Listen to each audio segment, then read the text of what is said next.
Satu perkara yang mungkin kita semua tak sedar, apabila kita telah bersolok di sini 10 hari, pada hakikatnya kita telah menyempurnakan perintah Allah yang disebutkan oleh Allah dalam Quran, disebutkan dalam hadis Qudsi, dan disebutkan juga di dalam berbagai hadis Nabi kita Muhammad sallallahu alaihi wasallam.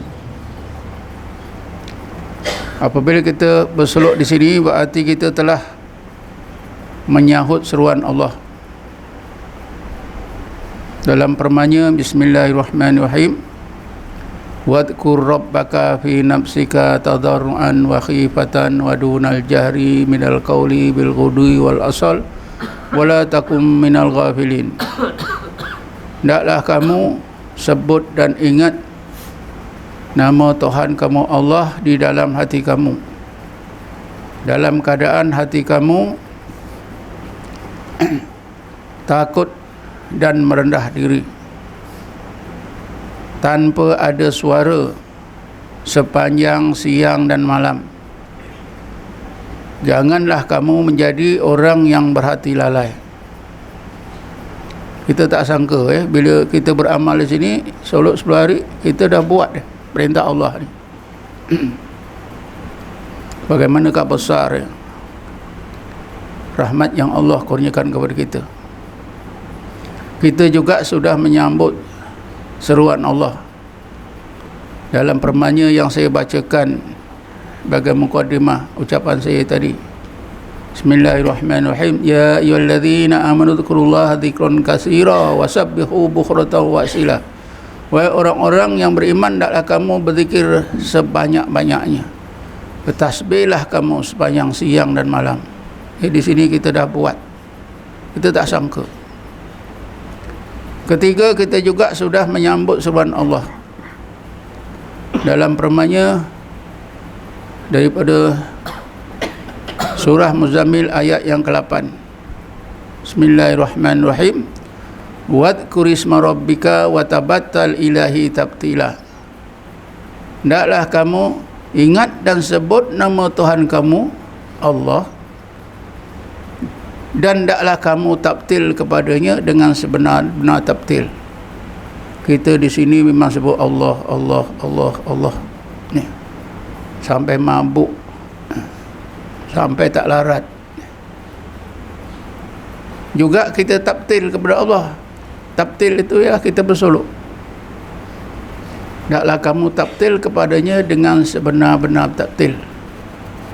Kita tinggalkan kampung halaman, rumah kerja kita, kegiatan harian kita, kurung diri kita di sini 10 hari. Itulah tabtil. Kita tak sangka Allah kurniakan kita mengingatinya, menyebutnya terus menerus, dan dikurniakan juga amalan tabtil. Kita tak sangka. Dia cuba fikirkan macam mana besarnya rahmat yang Allah kurniakan kepada kita. Cuma kita tak nampaklah. Kalau Allah beri kita wang yang banyak, penuh surah ni, kita nampak. Jangan penuh surah, RM10 saja pun kita nampak. Ni rahmat yang maknawi ni tak boleh dilihat oleh mata kepala. Hakikatnya ada. Situlah letaknya keyakinan kita, keimanan kita kepada Allah Subhanahu Wa Taala. Yang malaikat sendiri pun kagum. Malaikat pun kagum. Manusia ni tak nampak pun janji-janji Allah, tapi mereka buat bersungguh-sungguh seolah-olah macam nampak. Begitu juga bila kita bersolok di sini, kita telah termasuk dalam kumpulan orang-orang yang disebut oleh Allah Subhanahu Wa Taala dalam hadis Qudsi.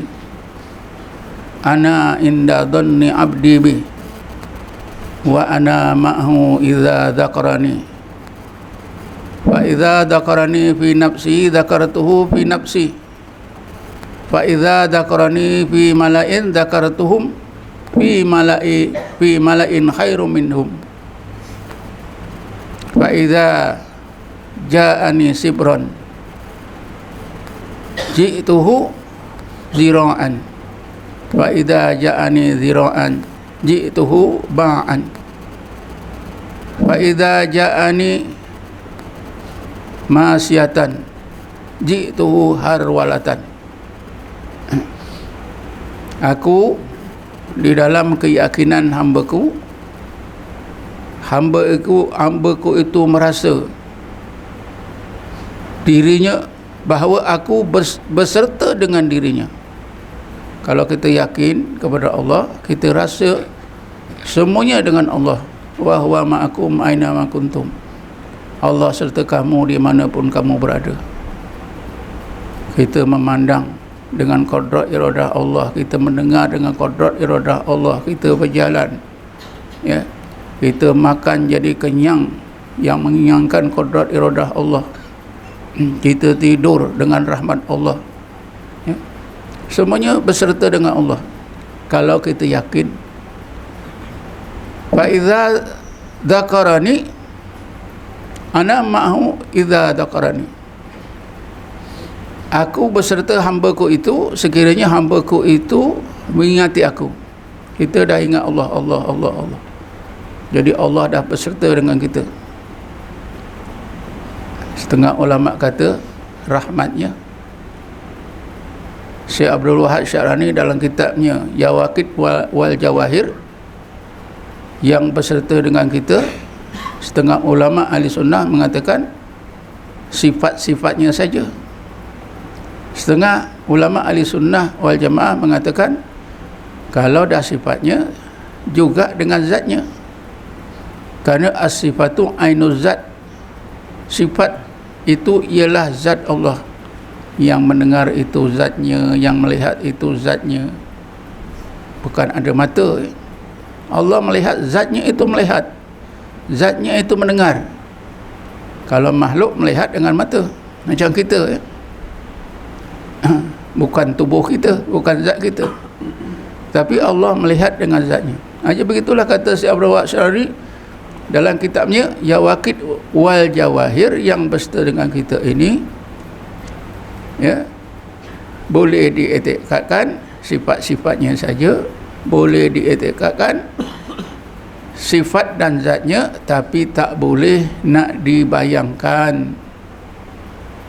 Terutamanya hendaklah berpegang dengan pandangan ahli sunnah wal jamaah. 6 arah tidak ada: depan, belakang, kiri, kanan, atas, bawah, tambah lagi luar dan dalam. Maknanya Allah serta kita tu tak boleh nak dirupa. Depan kita bukan, belakang kita bukan, kiri bukan, kanan bukan, atas bukan, bawah bukan, luar kita bukan, dalam kita bukan. Macam mana? Kerana zat Allah itu laisa kamitslihi syai'un. Zat Allah itu tak boleh nak dirupa. Termasuklah tak boleh nak ada arah, ya. Kalau ada arah itu makhluk. Allah tidak ada arah. Tapi dalam pahaman Wahabi, Allah ada arah. Di mana? Di langit. Allah di langit. Habis kalau Allah di langit macam mana? Dalam Quran, fa inni qarib, aku sangat hampir kepada kamu. Wa huwa ma'akum aina ma kuntum, Allah serta kamu dimanapun kamu berada. Kalau Allah ada tempat di langit, macam mana?